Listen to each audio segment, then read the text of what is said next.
Bonsoir, messieurs, dames. Pardon de vous avoir fait attendre. Je vais vous dire quelques mots avant de prendre quelques questions. Je vous ai fait attendre parce que l'entretien que nous avons eu donc avec Sa Majesté le Roi du Maroc a duré un peu plus longtemps que prévu. Et l'objet de cette visite d'amitié et de travail entre cette fin d'après-midi ce soir et avec un départ, pour ce qui nous concerne, dès demain matin, était bien de couvrir le maximum de sujets d'intérêt mutuel, qu'il s'agisse de relations bilatérales, de sujets régionaux ou internationaux. Parce que le Maroc, en effet, est un pays ami et un partenaire stratégique pour la France. Et c'est ce qui explique ce déplacement que j'ai souhaité à l'invitation personnelle de Sa Majesté le roi Mohamed VI. Et donc cette visite au caractère privilégié est, je crois, à la ressemblance de nos relations entre la France et le Maroc, fondée sur une vision commune et une volonté de poursuivre nos intérêts conjoints, non seulement au Maroc, mais également dans la région et plus largement en Afrique. Je veux avant tout remercier Sa Majesté le Roi pour son invitation et l'accueil chaleureux qui m'a été réservé et qui a été réservé à l'ensemble de la délégation qui m'accompagne. Et nous rendrons dans quelques instants donc à la résidence royale un tour familial. Je suis, je dois le dire, très touché par cette marque d'amitié et la nature d'ailleurs très personnelle de la discussion qui s'est nouée entre nous. Nous avons pu évoquer ce soir, d'une part, les nombreux sujets bilatéraux qui font l'agenda de notre relation, et j'ai réaffirmé la volonté de la France d'accompagner autant qu'elle le peut les réformes ambitieuses qui sont aujourd'hui menées par le roi, la modernisation des institutions, avec la mise en œuvre de la réforme institutionnelle décidée en 2011, l'émergence économique avec l'insertion du Maroc dans les réseaux et la mondialisation, et enfin le développement social et territorial avec les programmes de lutte contre les inégalités et l'initiative de régionalisation avancée. Nous avons évoqué les projets économiques en cours, en particulier dès demain l'ouverture d'une usine, mais tous les projets qui émaillent et vont jalonner les prochains mois de la relation entre nos pays, les projets culturels et éducatifs, et la volonté, en tout cas qui est la mienne, de développer encore davantage la francophonie. Le Maroc est un pays important à cet égard, mais au Maroc et au-delà, dans toute l'Afrique, je souhaite que nous ayons une politique éducative, culturelle et linguistique revisitée et à nouveau davantage présente. Nous avons ensuite évoqué avec Sa Majesté le Roi plusieurs sujets que nous partageons. Évidemment, nos visions sur le conflit libyen. Je crois la volonté commune de trouver les voies et moyens d'une stabilisation de ce pays qui est une préoccupation en termes de sécurité de la région et en termes de routes migratoires. Et d'autre part, sur la situation de tension qui existe aujourd'hui dans le Golfe, où nous avons réaffirmé là aussi, je crois, une vision largement partagée qui consiste à privilégier, d'une part, la stabilisation de la région et d'autre part, la lutte contre le terrorisme et toutes les formes de financement du terrorisme.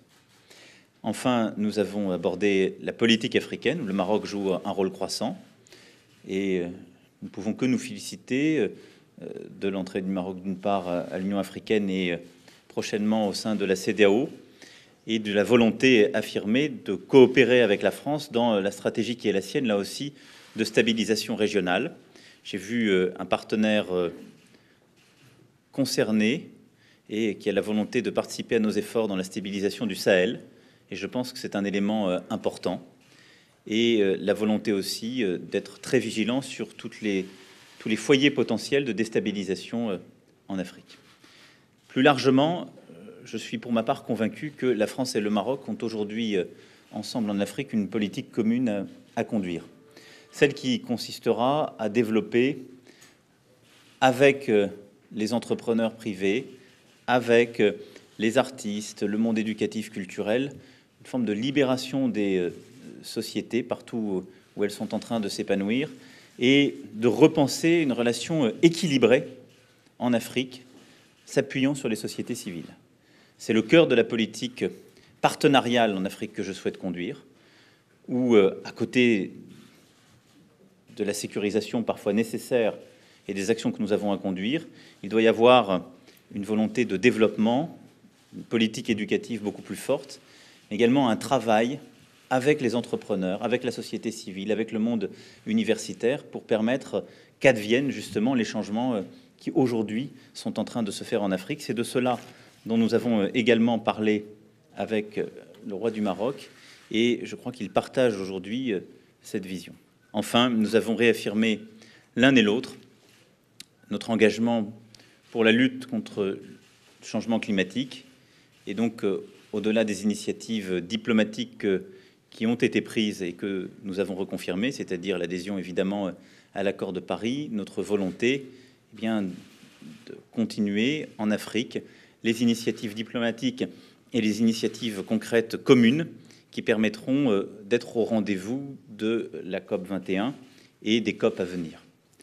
Voilà en quelques mots l'essentiel des discussions qui nous ont occupés pendant ce premier échange, avant évidemment de poursuivre dans la soirée. Je vais maintenant répondre à toutes les questions que vous avez.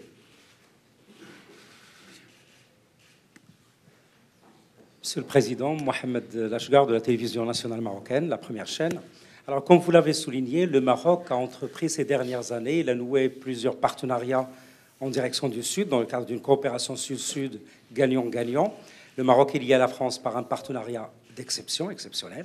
Alors, comment est-ce que vous voyez comment peut se concrétiser une coopération ou une complémentarité entre la politique africaine de la France et la politique africaine du Maroc aujourd'hui? Merci. C'est un de nos défis conjoints. Vous avez parfaitement raison. Le Maroc a une diplomatie très active en Afrique. Le roi m'a longuement parlé de ses voyages récents dans, je crois, plus de 14 pays africains durant la saison dernière. Et la France a une histoire, des liens très forts. Il nous faut conjuguer aujourd'hui ces politiques africaines. Et je pense que c'est une chance réciproque. La France est très présente sur plusieurs régions, soit à travers des relations économiques, de coopération et de développement ancrées dans l'histoire et dans le temps, soit parce qu'elle stabilise militairement et diplomatiquement certaines autres. Je pense à la région, entre autres, du Sahel. Nous devons travailler ensemble davantage. Nous l'avons évoqué. Je souhaite que le Maroc puisse prendre part, et c'est, je crois, le souhait du roi, au travail que nous conduisons de manière pleinement partenariale. Et à ce titre, l'entrée du Maroc dans la CEDEAO, je pense, contribuera à faciliter encore cela.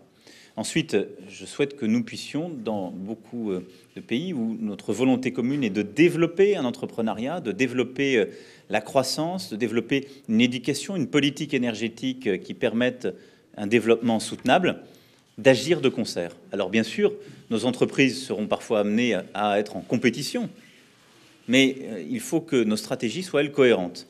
Et je pense que nous pouvons conduire dans la même direction des politiques africaines qui ne sont pas totalement similaires, mais dont l'objectif et les finalités sont largement partagés.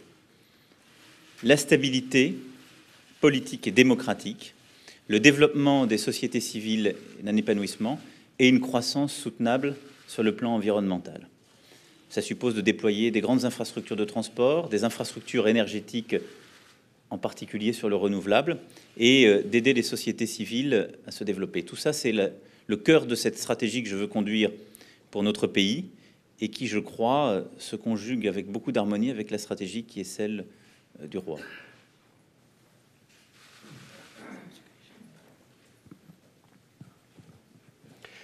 Bonsoir, Monsieur le Président. Bertrand Galichet, France Inter. Vous venez de parler de stabilité politique et économique. La révolte du Rif qui semble s'accentuer ces dernières semaines vous préoccupe-t-elle en tant que risque de déstabilisation d'une région qui est aux portes de l'Europe? Est-ce que vous ne craignez pas également que la répression de ces manifestations puisse comporter des atteintes aux droits de l'homme? Et avez-vous évoqué ces sujets avec votre interlocuteur, le roi du Maroc? Merci. Nous les avons évoqués d'ailleurs dès le début de la visite, parce que je les ai abordés de manière très directe et très naturelle. Il ne m'appartient pas ici de tenir un jugement sur un sujet de politique intérieure.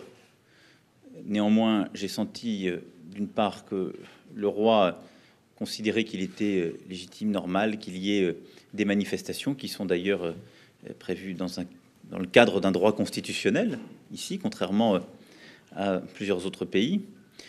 D'autre part, que son souhait était d'apaiser la situation en répondant justement aux prémices de ces mouvements et en apportant une réponse concrète, une considération à cette région et des réponses très concrètes en termes de politique publique.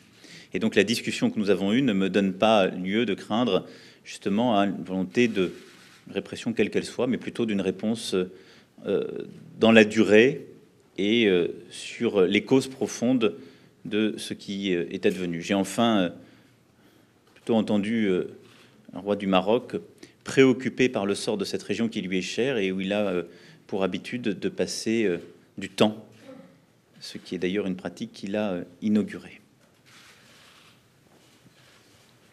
Je vais prendre encore une question. Samia Erazuki avec Reuters. Est-ce que vous pouvez discuter un peu plus la conversation concernant la crise entre les pays du Golfe? Est-ce que la France va rejoindre la proposition du Maroc pour faciliter un dialogue entre les pays du Golfe? Alors, depuis le début de cette crise, j'ai eu l'occasion de m'entretenir avec l'intégralité des parties prenantes ou des pays qui leur sont les plus proches, avec le double objectif que j'évoquais tout à l'heure, la stabilisation de la région et donc une désescalade, et la volonté de ne pas aller jusqu'au blocus, et une clarification de tous les liens et tous les financements de groupements terroristes, quels qu'ils soient et d'où qu'ils viennent. J'ai pu constater que le roi du Maroc partageait cette préoccupation. Notre volonté, c'est que ces parties se reparlent et puissent trouver d'abord la clarté qui est demandée par les uns et les autres, et une désescalade de la tension qui s'est construite durant les dernières semaines. Nous n'avons aucun intérêt à ce qu'il y ait une tension, en particulier entre l'Arabie saoudite, les Émirats arabes unis et le Qatar d'autre part, mais plus largement entre les États qui se sont exprimés dans le cadre de ce conflit. D'abord parce que notre souhait est que le Golfe demeure calme et stable. Ensuite parce que l'ensemble de ces États sont partie prenante des crises que nous avons à connaître, qu'il s'agisse de la Syrie ou de la Libye. Et nous devons, à ce titre, réussir à conjuguer nos intérêts. Nous connaissons les différences de sensibilité, d'intérêts qui existent. Elles ne doivent pas nous conduire justement à une escalade. Le roi du Maroc a eu l'occasion de s'entretenir avec plusieurs des protagonistes de cette crise. Moi-même, j'aurai l'occasion dans les prochains jours de m'entretenir à nouveau avec les dirigeants d'Arabie saoudite, des Émirats arabes unis. Le cheikh me visitera la semaine prochaine à Paris et je reparlerai à l'émir du Qatar, entre autres.